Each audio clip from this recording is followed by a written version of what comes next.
श्रीमहालक्ष्म्यै नमः। ॐ गं गणपतये नमः। ॐ श्रीमहालक्ष्म्यै नमः। ॐ गं गणपतये नमः। ॐ लक्ष्मी गं शरणं पद्मे। ॐ सिद्धिविनायक रक्ष रक्ष। ॐ धनलक्ष्मी देवी शक्ति। ॐ गणेश कृपा प्रदायक। ॐ शुभ लाभ नमः।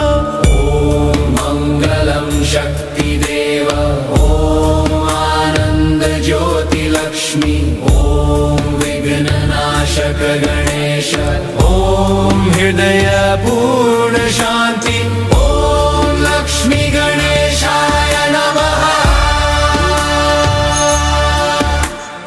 ॐ श्री महालक्ष्मी